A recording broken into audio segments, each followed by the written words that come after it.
And just a closer look at the outlet of Breakneck Pond, draining northeast.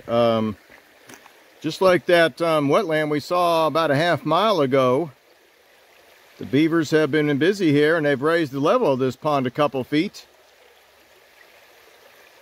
There's a fairly new dam there. If that has caused problems with the trail along the west side of this pond being underwater, I may have to change my plan and take one of the Jeep roads instead. We'll see if it affected the trail too much. I've never taken that trail. I don't know how close the water it gets. Either way, this is nature's way, so we'll do what we have to do to get back without getting too wet. But beautiful pond here. This is a natural pond with no houses, and that's unusual in this part of the country. There's a few out there that are not man-made and are not surrounded by houses, but that's unusual. And let's enjoy the view as we go back along the west side of Breakneck Pond.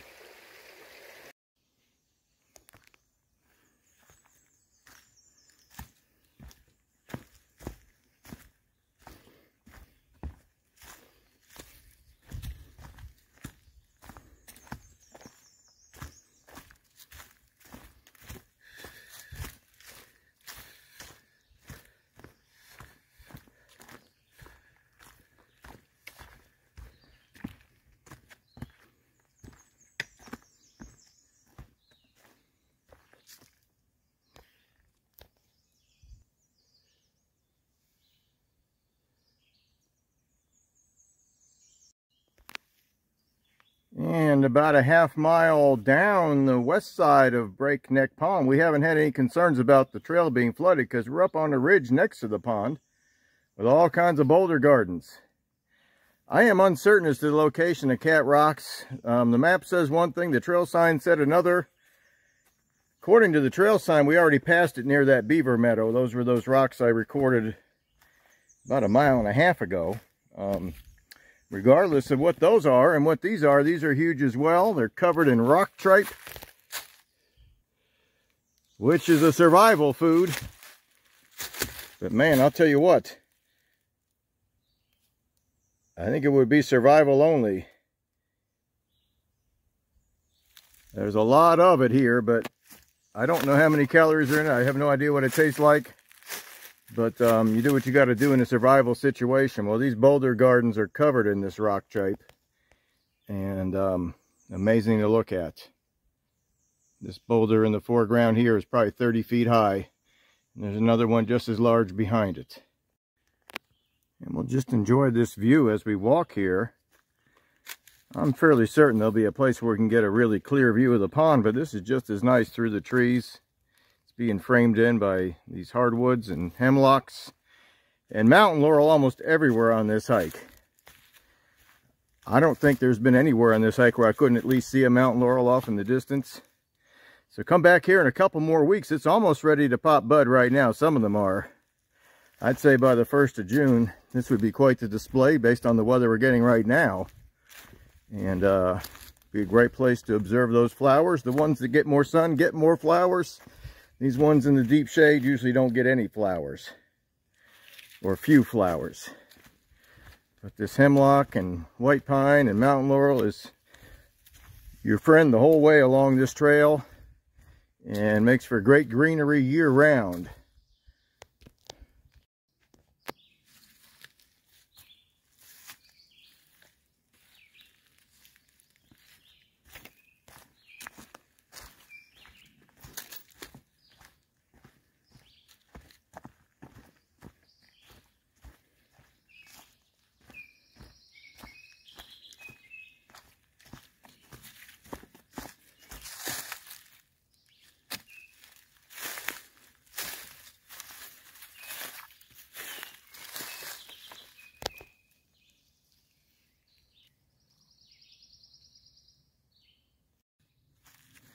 And it appears we're starting to get some much closer views of this pond, the Breakneck Pond. So let's see what we can do here. Again, they've rotted the trail away from the shoreline for good reason, to, you know, keep people from eroding away the shoreline and from disturbing the animals that live along the shoreline as well. So this is an amazing place. I've done a lot of hiking to pristine ponds in the Adirondack Mountains, and I can tell you this is as pristine as anything up there, and obviously much closer to many of the population centers. This is really only 30 miles from Hartford, Connecticut by the straight line, at least, Interstate 86, excuse me, Interstate 84. And not much further from Springfield or Worcester, Massachusetts. So got that strong southwest wind coming up the pond here, and we'll just keep making little short clips along the way, and start heading back shortly here. We've got plenty of time left, but it's getting a little hot, so we'll try to spend some time cooling off, put some water over my head, wade in a little bit. Let's enjoy early summer weather in late spring.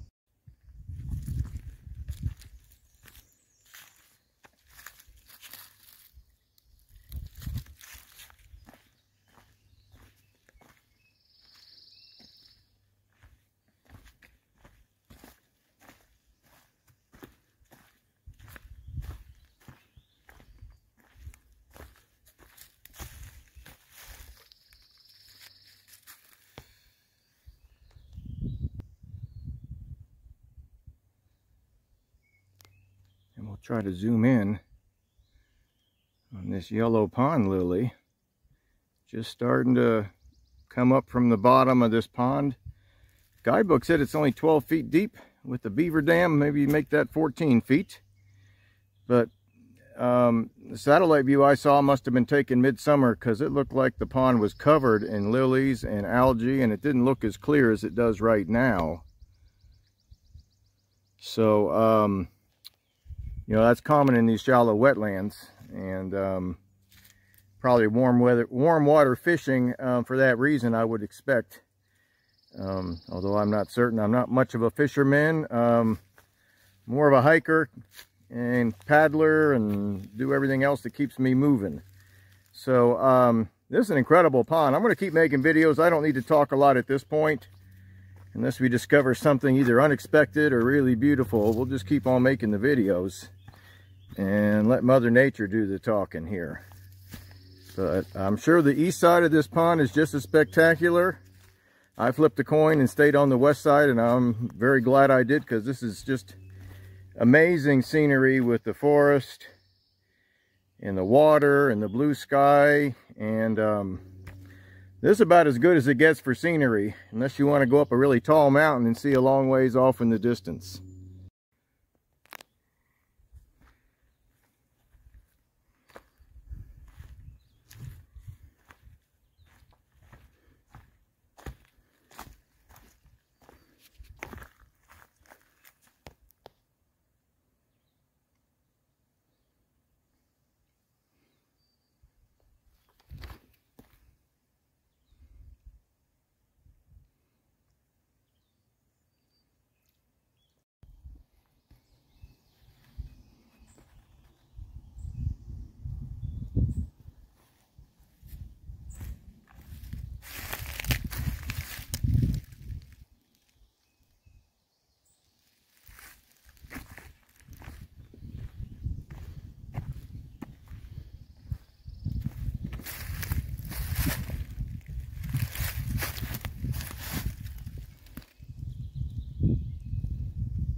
And several campsites emerge along the west side of Breakneck Pond here.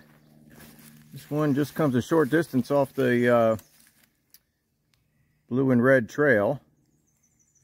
This really caught my attention because we got another northern visitor here. We got some red pine growing right out here with white pine. I mentioned that, you know, this pond was as pristine as some of the ones I'd seen in the Adirondacks. And if you go to ponds in the Adirondacks, they're often surrounded with this red pine. It tends to grow where there's full sun, or at least take seed where there's full sun, and then they can overtop or stay ahead of the competing vegetation. But they don't set seed in full shade here, so these red pines, which are definitely more of a reddish color than the white pine. If you look at the bark, you know, once they have come to full height, they will not set seed until there's some kind of disturbance, either fire or a clearing, for them to do so. That's true with many trees, but especially some of these pines. But there's probably 3 or 4 dozen red pines growing out here, enough different red pines of different sizes to let me know this is a native stand and not a planted stand. Red pine is often used in reforestation projects, at least it used to be. It tends to be very disease prone. So if you see stands of red pine, it doesn't mean it's native, but the range map comes right about to northern Connecticut here. And this is the kind of habitat where you would find it. You know, often on either rocky ledges or along sandy soils along ponds. So another northern visitor. Never did find any mountain maple or mountain ash or other northern visitors. They could be in this area. The range maps kind of show we're right at the edge of that. There may be a little black spruce along the edge of this pond as well. I think the beaver activity may have drowned most of them out, but I thought I saw some on one of the islands, and that would be a northern visitor as well. Here's some more of our red pine here. So it's a much different color than the white pine. The pitch pine can get that color, but the bark on a 1-foot diameter pitch pine would be much blockier than this fairly smooth red pine. And the needles are much longer than those of the pitch pine or the white pine, and they come in twos and they snap easy. I don't see too many on the ground right now, but they snap easily. Instead of bending, they snap. What a perfect place to spend the afternoon, folks. We got about a half mile of pond left and a couple hours to do it, so we'll make a few more videos, but I'm going to take a break and cool off here, dunk my hat in the water, and eat some late lunch, and then start heading back towards the parking area. But come on out here. I mean, you can get out to the pond here directly on the forest roads, which are gated, but they're walkable or skiable. You can get out here in less than an hour and then take the loop around the pond. You don't have to do the ridge trail like I did. I'm glad I did. I got a lot of miles in. I think it's going to be about 7 or 8 miles by the time I'm done. And we'll stop one more time and look at that map and plot our course. But what a great place to spend a day or even half a day if you can just do the hike to the pond and back. And the scenery continues all the way back to where this hike originated. The trail along the west side of Breakneck Pond. The red and blue trail. It's called the Breakneck View Trail. And Breakneck Pond is called Breakneck Pond because if you aren't careful, you could break your neck on all the rocks. I guess that's where the name came from. You won't break your neck on the way out. The park road, it's called the park road on the park map. It's gated, so you can only walk it or ski it. Is easy walking. So when you get to the pond, there's several options you have. I took the easy way out just because I needed to get back to the parking lot in a reasonable amount of time. This is easy enough that really anybody could do it. There's no hills and there's no obstacles. And it's about 1.5 miles back from the pond to where you park at the north end of Bigelow Pond. So Breakneck Pond is in the center of the screen here, and that dotted black line is the road I'm taking right now.